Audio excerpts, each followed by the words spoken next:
حالات بہت خطرناک ہیں آگے.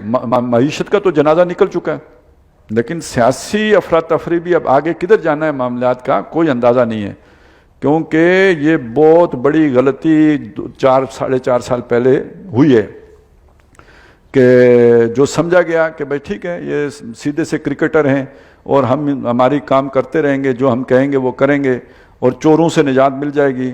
لیکن یہ کہ ان کے تو ڈانڈے بہت گہرے تھے, آپ نے ان کو ڈیپ سٹیٹ کے ساتھ کبھی جوڑ کے دیکھا ہی نہیں ہے, کس خاندان کے ساتھ ان کی رشتہ داریاں ہوئی تھیں. اور وہ اس زمانے میں ایک جاننے والے تھے, ذرا ان کے تعلقات تھے اندر تک, تو میں نے ان سے کہا تھا کہ جب آپ انہیں نکالنے پہ آئیں گے تو آپ کو پتہ چلے گا کہ یہ کیا چیزیں ہیں. تو ابھی تو آپ نے صرف ایک جھلک دیکھی ہے, اس کے آگے دیکھیے گا, اس کے آگے یہ جو ان کی سوشل میڈیا ٹیم ہے ان کے پاس کیا جو راز ہوں گے وہ جو کھولیں گے, اور وہ کھول سکتے ہیں. خان صاحب نے تو ساری ان کی جو اپنی طریقہ تھا اپنی جماعت کو منظم رکھنے کا وہ تھا ہی کہ سب کی ویڈیوز ان کے پاس ہوتی تھیں. آگے سوشل میڈیا ٹیم ہے, تو باقی مانو گے تو چلو گے, تو نہیں مانو گے تو پھر ویڈیو آ جائے گی. وہ نیب والے کی نہیں آ گئی تھی, وہ سر سے پیر والا, اور ایک ہی آئی, اس کے بعد جو حکم ملا وہ کرتے چلے گئے. باقی کیا کچھ ہوگا, ایٹم بم تو پیچھے ہوں گے نا. اور یہ سارا وہ جو ایک وہ چلی گئی جو خاتون لاہور سے باہر, تو وہ نیٹ ورک جو سارا تھا وہ کیا کرتا تھا, وہ یہی کام بلیک میلنگ, ویڈیو بنائیں جمع کریں, آگے نیٹ ورکنگ آپ کی ہے, ان کو آپ نے پھیلانا ہے. تو کون کون ہوگا جس کا سارا کچھ نہیں ہوگا, اور کیا کیا نہیں ہوگا, اور اس کے پیچھے پھر اب کون آئے گا. ایک بات سمجھ لیجئے کہ جو بھی ہمارے دشمن ہیں ان کی نظروں میں جو چیزیں کھٹکیں گی, اب جو کھٹکیں گی, ہم سے جو کچھ وہ چھین چکے تو وہ تو چھین چکے, کشمیر لے چکے, افغانستان سے یو ٹرن کروا چکے, نظریہ پاکستان کا جو ہے وہ ایک طرح سے وہ بالاتر طبقات میں تو یو ٹرن ہو چکا. جو باقی کیا رہ گیا ہے, ایک فوج رہ گئی ہے, ایٹم بم رہ گیا ہے, اور کیا رہ گیا ہمارے پاس, یا آئین میں سے وہ کچھ شکیں وغیرہ نکالنے کا کام باقی رہ گیا ہے. یہ جو توہین رسالت والی شک نکال دو, قادیانیوں والی نکال دو, اسی کے پریشر ہیں, باقی یہ چیزیں رہ گئی ہیں. وہ بھی جو صدارتی نظام کا چکر چلا تھا اس کے اندر آئین کا بھی تیا پانچا ہو جانا تھا, یہ بھی سارا کچھ ایک ہی وار میں نکل جانا تھا. تو اگلا ہدف آپ کا کیا ہے؟ اگر آپ کے یہ معاشی حالات یہی رہتے ہیں تو آخر کار ایک وقت آئے گا کہ معیشت بچانے کے لیے آپ کہیں گے کہ ہمارے پاس جو ایسٹس ہیں پھر دے دیتے ہیں. لیبیا نے نہیں دیے, ایرانیوں نے نہیں دے دیے, جہازوں میں بھر کے دے دیا.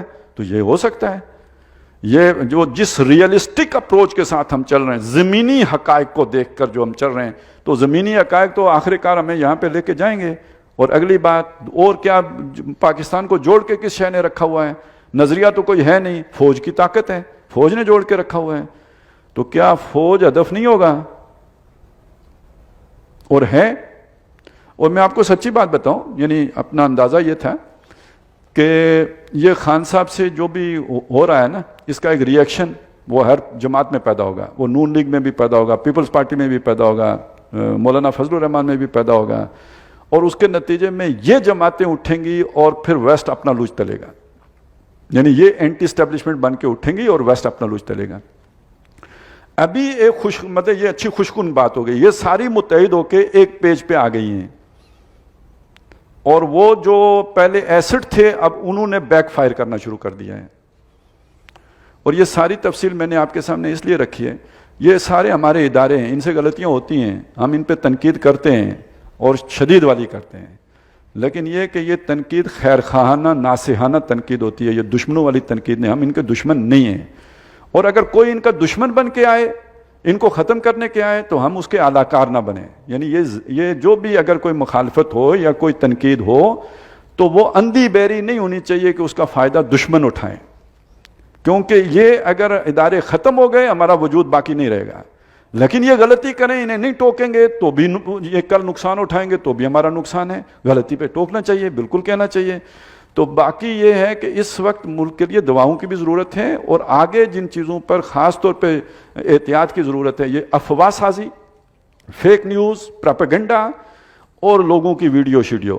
یہ میرا خیال ہے تو اب تھوڑا بے شرمی ہو جانا چاہیے کہ بھائی سب کو بتائیں کہ یار ویڈیو سے نہیں ڈرنا, ہم آپ کو کچھ نہیں کہیں گے, ہمیں لوگ آپ کی ویڈیو دکھا دیں تو کوئی پرواہ نہیں. 90s میں خان صاحب سے کہا تھا کہ یار آپ کی بھی جو زندگی گزری ہے اچھی گزری ہے، جو ہم سب کو پتہ ہے، اعلان کر دیں میں ایسا تھا، کم از کم اس کے بعد بلیک میل نہیں ہوں گے۔ یوسف علیہ السلام نے بھی تو یہی کیا تھا نا، جو الزام لگا تھا پہلے دھویا، اس کے بعد ذمہ داری قبول کی۔ تو یہ کچھ چیزیں ہیں، ان کو اب ذہن میں رکھیں کہ اب بہت بڑا حملہ آئے گا اور فوج پر آئے گا، اور یہ آئے گا باہر سے آئے گا، اور استعمال ہمارے اپنے لوگ، جو بھی ری ایکشن میں بندہ ہوتا ہے نا وہ استعمال ہو جاتا ہے۔ یہ جو خودکش تھے ان کو کیا تھا، وہ کیوں استعمال ہو جاتے تھے؟ وہ بھی ری ایکشن میں تھے۔ کسی کا باپ مر جائے، کسی کے گھر آ کے گولہ پھٹے وہ بچ جائے، باقی اس کے بہن بھائی سارے مر جائیں، اس کو استعمال کرنا مشکل ہے، صرف فیسیلیٹیٹ ہی کرنا ہے آپ نے، اس کے اندر رد عمل تو پورا موجود ہے۔ تو جن کو ابھی 10 سال کا وعدہ ہم نے کیا تھا، اور وہ لوگ بھی بڑے جذباتی لوگ ہیں، ابھی شام غریباں کی کیفیت ہے، تو وہ بھی استعمال ہوں گے۔ اور لیکن اس سے بھی بڑھ کر وہ جو ان کا نیٹ ورک ہے، دیکھیں انہوں نے کسی اور بندے پہ ہاتھ نہیں ڈالا۔ ایک وہ ارسلان خالد ہے کہ کون ہے جس پہ ہاتھ ڈالا ہے، یہ کون بندہ ہے؟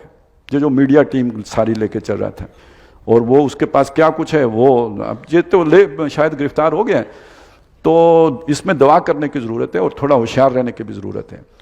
لیکن ہمیں اصل استحکام نہ ادارے دے سکتے ہیں، نہ ہمارا ایٹم بم دے سکتا ہے، نہ ہماری ٹیکنالوجی میزائل ٹیکنالوجی دے سکتی ہے۔ اصل استحکام تو ہمیں نظریہ دے سکتے ہیں، یہ سمجھنے کی ضرورت۔ ایک ہے بقا، بچے رہیں، وہ ایک اور چیز ہے۔